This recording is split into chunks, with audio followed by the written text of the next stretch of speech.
সর্বশেষ গুরুত্বপূর্ণ আপডেট বাংলা সংবাদ। শুরুতেই থাকছে আওয়ামী লীগ সরকারের আমলে দায়িত্ব পালনকারী ৩ নির্বাচন কমিশন ও কমিশন সচিবের বিরুদ্ধে রাষ্ট্রদ্রোহের অভিযোগে মামলার আবেদন করা হয়েছে। বুধবার চট্টগ্রাম মহানগর হাকিম কাজী শরীফুল আলমের আদালতে আবেদনটি করেন চট্টগ্রাম নগর বিএনপির সাবেক সাধারণ সম্পাদক একরামুল করিম। এতে মোট ১৮ জনকে আসামি করা হয়েছে। দায়িত্ব পালনকালে আসামিরা সংবিধান লঙ্ঘন, শপথ ভঙ্গ এবং নির্বাচনের নামে প্রহসন করে দেশের জনগণের আস্থা ও বিশ্বাস ভঙ্গের মাধ্যমে রাষ্ট্রদ্রোহিতা করেছে বলে আবেদনে উল্লেখ করা হয়। এবারে জানাবো, ক্ষমতাচ্যুত আওয়ামী লীগ সরকারের সাবেক স্বরাষ্ট্রমন্ত্রী আসাদুজ্জামান খান কামালের বাসায় তল্লাশি চালিয়েছে আশুলিয়া থানা পুলিশ সহ যৌথ বাহিনীর একটি দল। রাতে ওই অভিযানে তারা বাসা থেকে হরিণের শিং, চামড়া, মদ ও ফেন্সিডিলের খালি বোতল উদ্ধার করা হয়েছে। ইতিমধ্যেই আসাদুজ্জামানের ছেলে শাফি মুদাসির খান জ্যোতিকে গ্রেপ্তার করেছে পুলিশ। তাকে রিমান্ডে নেওয়া হয়েছে। জানাবো, বাংলাদেশের সঙ্গে অন্যায় করলে ভারতকে জবাব দেওয়া হবে। বিএনপির মহাসচিব মির্জা ফখরুল ইসলাম আলমগীর বলেছেন, আমাদের পাশেই ভারত, ওরা অনেক খারাপ কাজ করে, সীমান্তে আমাদের লোকজনকে গুলি করে মেরে দেয়। আমরা তাদের সঙ্গে ভালোভাবে প্রতিবেশীর মতো থাকতে চাই, কিন্তু আমাদের উপর যদি অন্যায় অত্যাচার করা হয় তার প্রতিবাদ আমরা জানাবো। এদিকে যে 12 নির্দেশনা দিলেন প্রধান বিচারপতি, বিচার প্রার্থীদের দ্রুত সময়ের মধ্যে সেবা নিশ্চিত, দায়িত্ব পালনে আর্থিক লেনদেন বর্জন, সেবা প্রদানের বিলম্ব পরিহার সহ সুপ্রিম কোর্টের কর্মকর্তা কর্মচারীদের প্রতি 12 দফা নির্দেশনা দিয়েছেন প্রধান বিচারপতি ড. সৈয়দ রেফাত আহমেদ। জানিয়ে দেব, আওয়ামী লীগ নেতার গোডাউনে সরকারি চাল। সিরাজগঞ্জে রায়গঞ্জে দুস্থদের জন্য বরাদ্দ খাদ্য বান্ধব কর্মসূচির চাল মজুত রাখার দায়ে 2টি গোডাউন সিলগালা করেছে যৌথ বাহিনী। একই অপরাধে অপর এক গোডাউনের মালিককে 50,000 টাকা জরিমানা করা হয়। অভিযুক্ত জিন্নাতুল সম্রাট চান্দাইকোনা ইউনিয়ন আওয়ামী লীগের সভাপতি। বুধবার দিনভর উপজেলা চান্দাইকোনা বাজার এলাকায় অভিযান চালায় যৌথ বাহিনী। অভিযানে সেনাবাহিনীর ক্যাপ্টেন নাসির উদ্দিন খান, নির্বাহী ম্যাজিস্ট্রেট ও রায়গঞ্জ উপজেলা সহকারী কমিশনার ভূমি আফিফা নাজমুন সহ অন্যান্য কর্মকর্তারা উপস্থিত ছিলেন। এবং সর্বশেষ জানাবো আন্তর্জাতিক সংবাদ। অরুণাচল সীমান্তের কাছে অত্যাধুনিক হেলিপোর্ট বানাচ্ছে চীন, চাপে ভারত। চীনের সামরিক বাহিনী ভারতের অরুণাচল প্রদেশের প্রায় 60 কিলোমিটার ভেতরে ঢুকে পড়েছে বলে স্থানীয় গুঞ্জনের পর এবার আরেক খবরে চাঞ্চল্য দেখা দিয়েছে ভারতে। এই অরুণাচল প্রদেশেরই স্পর্শকাতর অঞ্চলের কাছে অত্যাধুনিক সুবিধা সম্পন্ন হেলিপোর্ট বানাচ্ছে চীন। এতক্ষণ শিরোনাম শুনছিলেন, এবার বিস্তারিত। প্রিয় দর্শক, আপনি যদি এই চ্যানেলে নতুন হয়ে থাকেন, ভিডিওটি দেখতে দেখতে চ্যানেলটি সাবস্ক্রাইব করে আমাদের সঙ্গেই থাকুন। আর এই ভিডিও সম্পর্কে আপনি আপনার মূল্যবান মতামতটি কমেন্ট বক্সে জানিয়ে দিন। আর হ্যাঁ প্রিয় দর্শক, জানিয়ে দিন ভিডিওটি কোথা থেকে দেখছেন। আওয়ামী লীগ সরকারের আমলে দায়িত্ব পালনকারী 3 নির্বাচন কমিশন ও কমিশন সচিবের বিরুদ্ধে রাষ্ট্রদ্রোহের অভিযোগে মামলার আবেদন করা হয়েছে। বুধবার চট্টগ্রাম মহানগর হাকিম কাজী শরীফুল আলমের আদালতে আবেদনটি করেন চট্টগ্রাম নগর বিএনপির সাবেক সাধারণ সম্পাদক একরামুল করিম। এতে মোট 18 জনকে আসামি করা হয়েছে। দায়িত্ব পালনকালে আসামিরা সংবিধান লঙ্ঘন, শপথ ভঙ্গ এবং নির্বাচনের নামে প্রহসন করে দেশের জনগণের আস্থা ও বিশ্বাস ভঙ্গের মাধ্যমে রাষ্ট্রদ্রোহিতা করেছেন বলে আবেদনে উল্লেখ করা হয়েছে। এছাড়া এই 3 নির্বাচনের নির্দেশদাতা, ইন্ধনদাতা এবং ভুয়া সংসদের নেতা হিসেবে শেখ হাসিনা ও ওবায়দুল কাদেরকেও আসামি করার কথা আবেদনে উল্লেখ রয়েছে। পাশাপাশি এই 3 ভোটারবিহীন প্রহসনী নির্বাচনের মাধ্যমে হওয়া ভুয়া জাতীয় সংসদ সদস্য এবং সব নির্বাচনে সহযোগিতাকারী ও অংশগ্রহণকারী সরকারি কর্মকর্তাদের তদন্ত সাপেক্ষে শনাক্ত করার পর তাদেরকেও এ মামলায় আসামি করার আবেদন করা হয়েছে। তবে তাদের পূর্ণাঙ্গ নাম ঠিকানা আবেদনে উল্লেখ করা হয়নি। বাদী একরামুল করিম বলেন, দেশের মানুষ এই 3টি নির্বাচনে ভোট দিতে পারেনি। 5 থেকে 7% ভোটকে 40% দেখে ফলাফল ঘোষণা করা হয়। এরকম নির্বাচনের আয়োজন করে তারা সংবিধান লঙ্ঘন, শপথ ভঙ্গ ও প্রতারণা করেছে। এসব ভুয়া নির্বাচনের মাধ্যমে যারা সংসদ সদস্য নির্বাচিত হয়েছিলেন, সেই কথিত সংসদ সদস্যরা যেসব বেতন ভাতা এবং অন্যান্য সুযোগ সুবিধা ভোগ করেছেন তাও রাষ্ট্রের অনুকূলে ফেরত দেবার আবেদন করা হয়েছে মামলায়।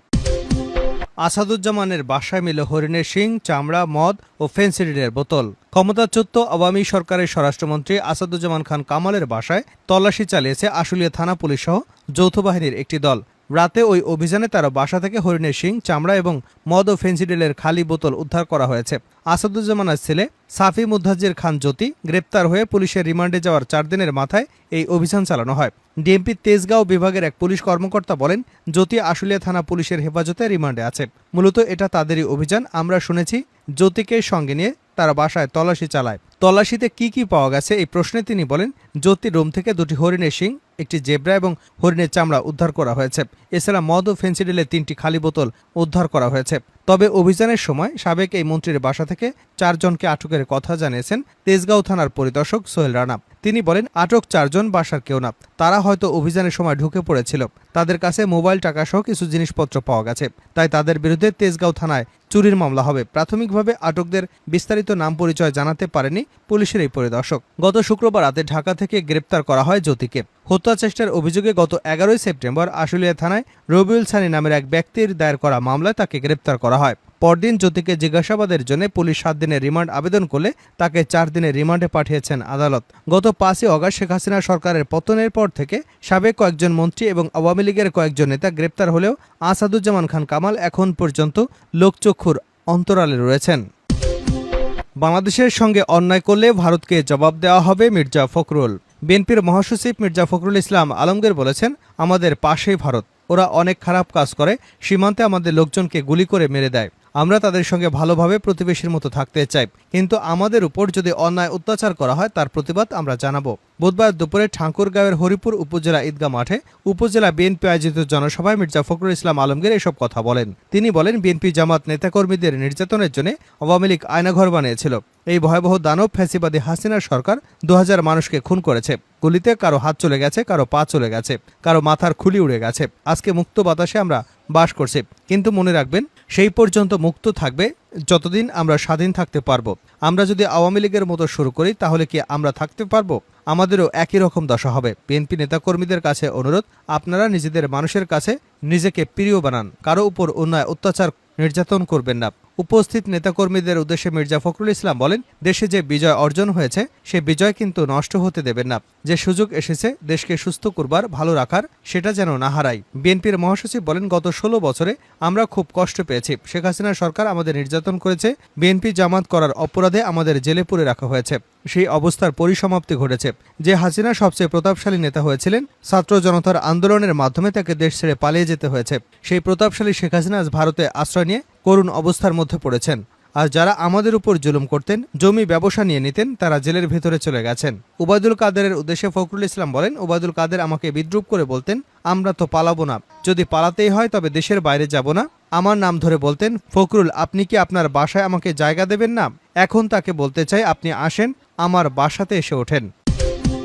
যে 12 নির্দেশনা দিলেন প্রধান বিচারপতি। বিচার প্রার্থীদের দ্রুত সময়ের মধ্যে সেবা নিশ্চিত, দায়িত্ব পালনে আর্থিক লেনদেন বর্জন, সেবা প্রদানের বিলম্ব পরিহার সহ সুপ্রিম কোর্টের কর্মকর্তা কর্মচারীদের প্রতি 12 দফা নির্দেশনা দিয়েছেন প্রধান বিচারপতি ডক্টর সৈয়দ রেফাত আহমেদ। বুধবার সুপ্রিম কোর্টের মূল ভবনের কনফারেন্স কক্ষে সহকারী রেজিস্ট্রার থেকে শুরু করে উচ্চপদস্থ কর্মকর্তাগণদের সঙ্গে এক বক্তব্যে এসব নির্দেশনা দেন প্রধান বিচারপতি। কর্মকর্তা কর্মচারীদের প্রতি নির্দেশনার বিষয়ে সুপ্রিম কোর্টের জনসংযোগ কর্মকর্তা মোহাম্মদ শফিকুল ইসলাম জানান, সুপ্রিম কোর্টের বিচার প্রার্থীদের উন্নত সেবা প্রদানের লক্ষ্যে সংশ্লিষ্ট কর্মকর্তা কর্মচারীদের তাদের দাপ্তরিক কর্তব্য পালনের ক্ষেত্রে আপিল এবং হাইকোর্ট বিভাগের সংশ্লিষ্ট রুলস, বিভিন্ন সময়ে জারি করা প্র্যাকটিস ডাইরেকশন, সার্কুলার এবং অন্যান্য নির্দেশনা যথাযথভাবে অনুসরণের নির্দেশনা প্রদান করেন প্রধান বিচারপতি। বিচার সেবা প্রত্যাশী জনসাধারণ এবং তাদের নিযুক্ত আইনজীবীদের সঙ্গে ভালো ব্যবহার, উন্নত সেবা প্রদানের মাধ্যমে উচ্চ আদালতের সেবা প্রদানের উৎকর্ষতায় অন্য প্রতিষ্ঠানের জন্য অনুকরণীয় আদর্শ তৈরি করবে বলে আশাবাদ ব্যক্ত করেন প্রধান বিচারপতি সৈয়দ রেফাত আহমেদ। কর্মকর্তা ও কর্মচারীদের প্রতি 12 দফা সুনির্দিষ্ট নির্দেশনার মধ্যে রয়েছে দ্রুত সময়ের মধ্যে সেবা নিশ্চিতকরণ, দায়িত্ব পালনকালে কোনো রকম আর্থিক লেনদেন বর্জন, সেবা প্রদানে অহেতুক বিলম্ব পরিহার, সেবা গ্রহীতার প্রতি সহানুভূতিশীল আচরণ প্রদর্শন, প্রতিদিনের কাজ প্রতিদিন সম্পন্ন, কর্মকর্তাদের প্রতি দিন শাখা পরিদর্শন, ব্যতিক্রমহীনভাবে অনিয়ম এবং দুর্নীতির বিরুদ্ধে শাস্তিমূলক ব্যবস্থা গ্রহণ প্রণিধানযোগ্য। এছাড়া সুপ্রিম কোর্টের প্রত্যেক শাখার সহকারী রেজিস্ট্রার এবং ডেপুটি রেজিস্ট্রারদের তাদের শাখার কার্যক্রম সম্পর্কে স্ব অতিরিক্ত রেজিস্ট্রারকে নিয়মিত অবহিত করবেন এবং অতিরিক্ত রেজিস্ট্রারগণ প্রতি 4 সপ্তাহ পর পর তাদের মনিটরিং কার্যক্রম সম্পর্কে হাইকোর্ট এবং আপিল বিভাগের রেজিস্ট্রার ও রেজিস্ট্রারকে রিপোর্ট প্রদান করার বিষয়ে নির্দেশ প্রদান করেছেন প্রধান বিচারপতি। শেষ করছে আন্তর্জাতিক সংবাদ দিয়ে। অরুণাচল সীমান্তের কাছে অত্যাধুনিক হেলিপোর্ট বানাচ্ছে চীন, চাপে ভারত। চীনের সামরিক বাহিনী ভারতের অরুণাচল প্রদেশের প্রায় ৬০ কিলোমিটার ভেতরে ঢুকে পড়েছে বলে স্থানীয় গুঞ্জনের পর এবার আরেক খবর চাঞ্চল্য দেখা দিয়েছে ভারত। এই অরুণাচল প্রদেশের স্পর্শকাতর অঞ্চলের কাছে অত্যাধুনিক সুবিধা সম্পন্ন হেলিপোর্ট বানাচ্ছে চীন। ভারতের সংবাদ মাধ্যম এনডিটিভির ভিডিও প্রতিবেদন বলছে, অরুণাচলের স্পর্শকাতর ফিশটেলস অঞ্চলের কাছে নিয়ন্ত্রণ রেখার ৬০ কিলোমিটার পূর্বে নির্মিত হচ্ছে নতুন এই হেলিপোর্ট। এই হেলিপোর্ট নির্মিত হলে সীমান্তবর্তী অনুন্নত এবং দুর্গম এলাকায় চীন খুব দ্রুত সামরিক উপকরণ সেনা পরিবহন করার সক্ষমতা অর্জন করবে বলে ধারণা করা হচ্ছে। স্বায়ত্তশাসিত তিব্বতের নিয়ংচি প্রিফেকচারের গংরিগাবু কুই নদীর তীরে অবস্থিত ওই অঞ্চলটি চীনা ভূখণ্ডের মধ্যে রয়েছে। এই স্থানে চীনা মালিকানা নিয়ে বিতর্ক করে না ভারত। ভূস্থানিক গোয়েন্দা বিশ্লেষক ড্যামিয়েন সাইমন এক্স প্ল্যাটফর্মে চীনা হেলিপোর্ট নির্মাণের ছবি শেয়ার করেছেন। তিনি বলেছেন, হেলিপোর্টটি রুক্ষ ঘন বনাঞ্চলে চীনের পিপলস লিবারেশন আর্মির গোয়েন্দা তথ্য সংগ্রহ এবং নজরদারির ক্ষমতা বাড়িয়ে তুলতে পারে। অঞ্চলটি ঐতিহাসিকভাবে সামরিক অভিযানের জন্য চ্যালেঞ্জময়। নতুন করে হেলিপোর্ট নির্মাণের ফলে প্রত্যন্ত অঞ্চলে সৈন্যদের গতিশীল এবং টহল দক্ষতা উল্লেখযোগ্যভাবে বাড়বে বলে আশা করা হচ্ছে। নির্মাণ কাজ পর্যবেক্ষণকারী সামরিক সূত্রের বরাতে ভারতের বিজনেস স্ট্যান্ডার্ড বলছে, হেলিপোর্টটি সামরিক এবং বেসামরিক উভয় উদ্দেশ্যেই কাজ করবে।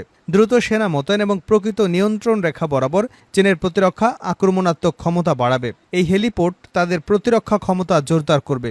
যে কোনো জরুরি পরিস্থিতিতে দ্রুত সেনা মোতায়েন করতে সক্ষম হবে চীন।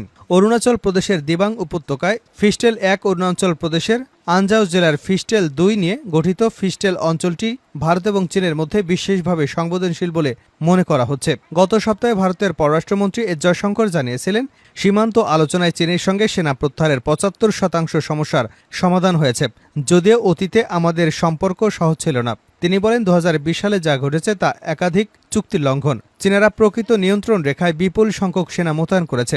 জবাবে আমরা আমাদের সেনা মোতায়েন করি। চীনের সঙ্গে সীমান্ত আলোচনায় কিছুটা অগ্রগতি হয়েছে। প্রায় ৭৫% ডিসএনগেজমেন্ট সমস্যার সমাধান হয়েছে। আমাদের এখনও কিছু কাজ করার আছে।